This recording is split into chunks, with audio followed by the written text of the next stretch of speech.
Bismillahirrahmanirrahim. Assalamualaikum warahmatullahi wabarakatuh. Selamat datang kembali di UPDC Channel.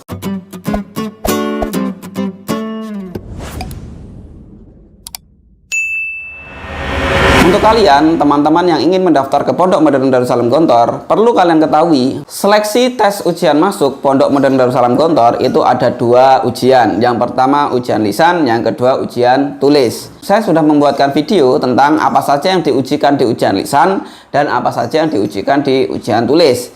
Cek videonya di sini. Buat teman-teman yang belum menontonnya, bisa ditonton terlebih dahulu. Video kali ini saya hanya akan khusus membahas tentang 5 poin hal penting yang harus teman-teman perhatikan agar teman-teman lolos ujian lisan. Apa saja 5 hal poin penting itu?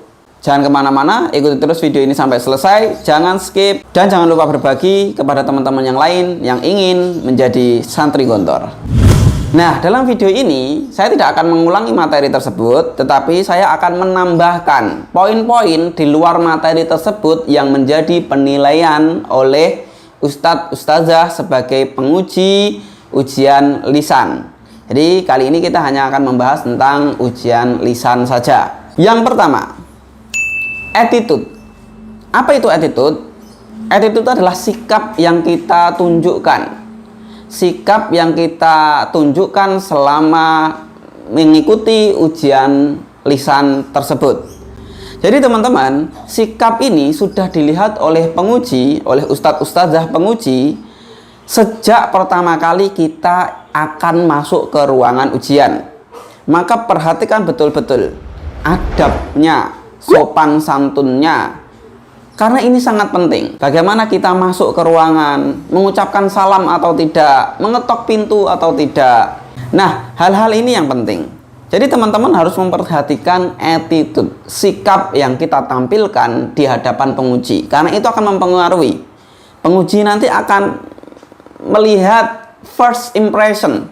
Jadi pandangan pertama kepada kita. Jangan sampai pandangan pertama yang dilihat oleh penguji terhadap diri kita itu sudah negatif duluan. Itu nanti akan mempengaruhi. Kalau sudah melihat kok anaknya ini kok tidak dipersilakan masuk, kok sudah langsung masuk ruangan, tidak mengucapkan salam, langsung masuk saja, langsung nyelonong saja, tidak ketok pintu dan sebagainya. Nah, ini juga akan menjadi sebuah pertimbangan. Maka saya akan memberikan trik dan tipsnya. Attitude apa yang harus kita tampilkan agar kita tidak salah bersikap di hadapan penguji? Yang pertama, ketika teman-teman nanti sudah mendapatkan nomor, ya sudah tahu, oh ini waktunya saya akan masuk. Ketok pintunya terlebih dahulu meskipun pintunya itu terbuka. Kemudian ucapkan salam. Jangan masuk ke ruangan terlebih dahulu. Ketok pintunya, kemudian ucapkan salam. Assalamualaikum warahmatullahi wabarakatuh. Jangan lupa dengan wajah yang senyum. Nanti ketika sudah ketok pintu dan sudah mengucapkan salam, tunggu pengujinya mempersilahkan masuk terlebih dahulu. Nanti pengujinya akan mengatakan silakan masuk, baru nanti kita masuk. Pengujinya ada berapa? Pengujinya ada 2 atau 3. Jadi ada yang 2 ustadz atau ada yang 3 ustadz. Sekitar itu. Nah, nanti situ sudah disediakan kursi, meja, dan Al-Quran serta sajadah. Lah untuk apa saja sih itu? Ada kursi, ada meja, ada Quran, ada sajadah. Pertama, teman-teman ketika sudah masuk ke ruangan, jangan duduk dulu sebelum dipersilahkan duduk oleh penguji. Tetap berdiri di samping kursi. Dengan wajah senyum tentunya. Dan tangan berada di yang rapi, berada di lutut bawah. Nah, jangan sedekap seperti ini atau jangan seperti ini. Oh, jangan. Tetap tangannya santai, tenang, rileks, jangan tegang. Kemudian lihat pengujinya dengan wajah yang senyum. Kemudian nanti penguji akan mengatakan silahkan duduk. Nah, ketika penguji sudah mempersilahkan kita duduk, baru kita duduk. Nah, ketika kita sudah duduk, jangan lupa tangannya letakkan di atas meja yang rapi.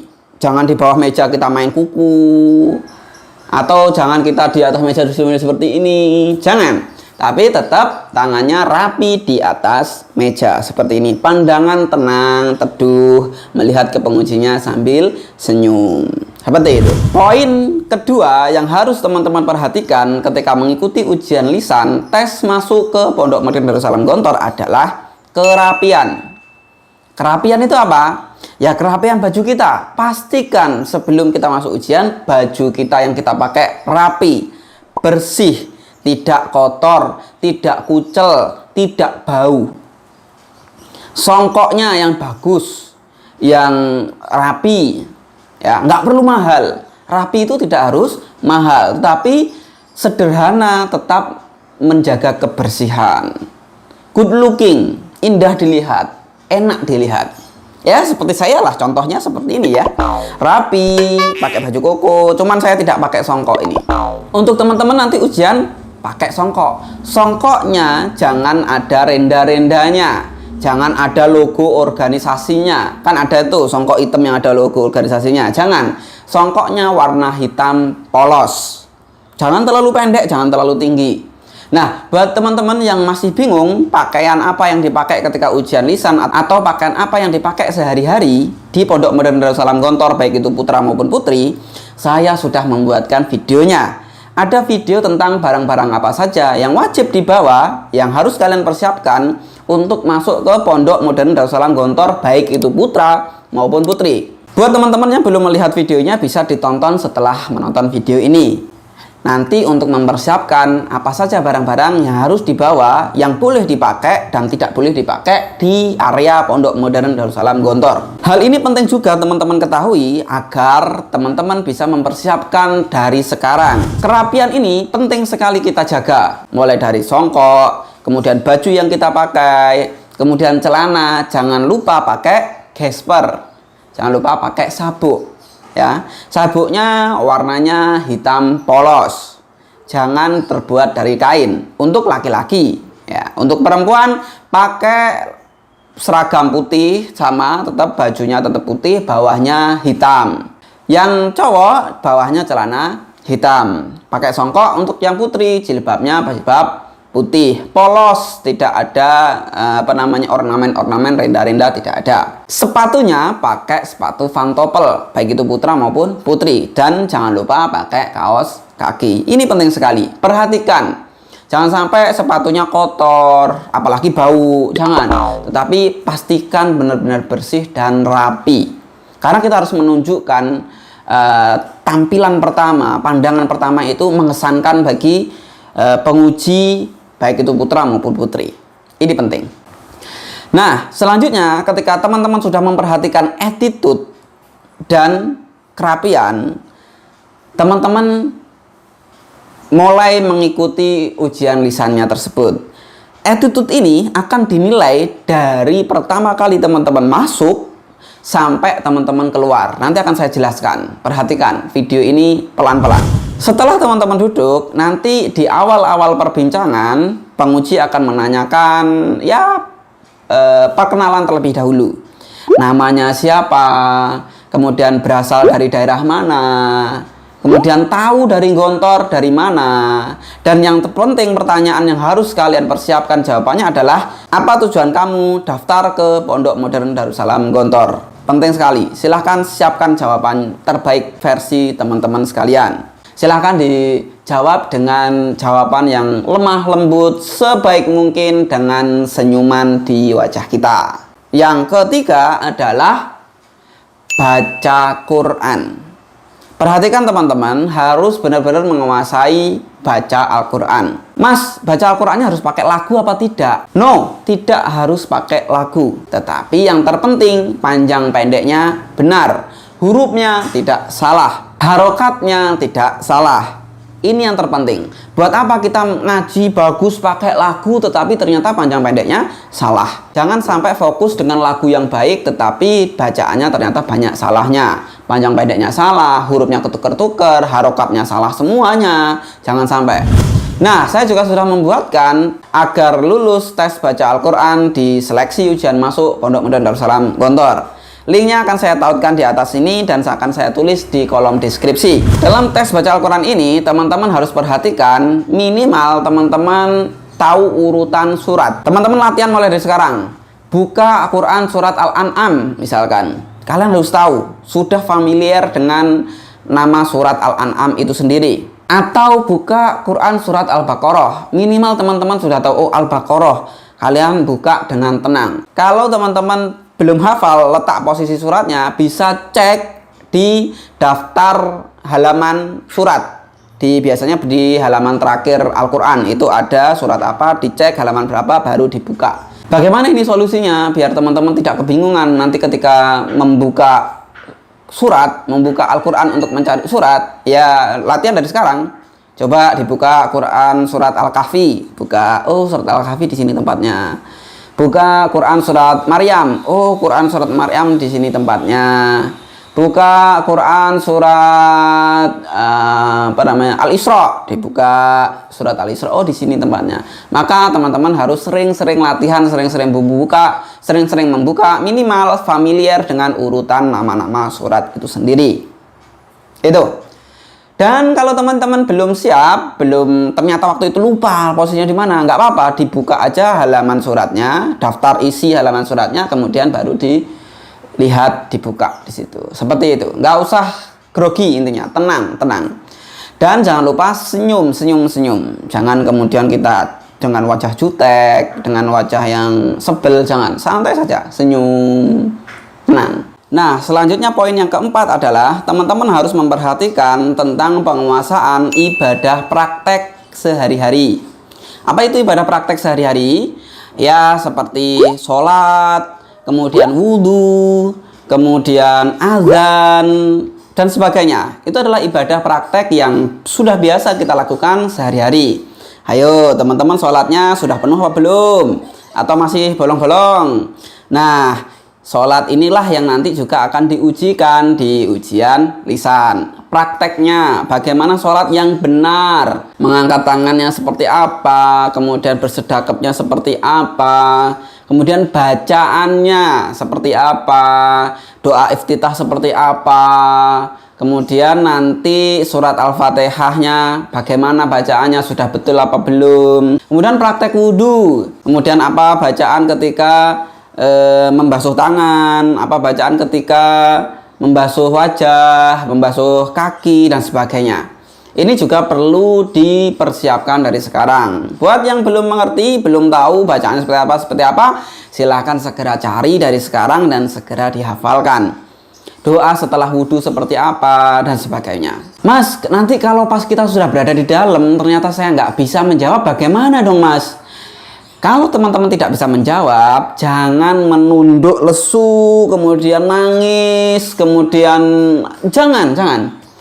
Santai saja, tetap senyum. Mohon maaf Ustadz Ustazah, saya belum bisa. Mohon maaf Ustadz Ustazah, saya lupa.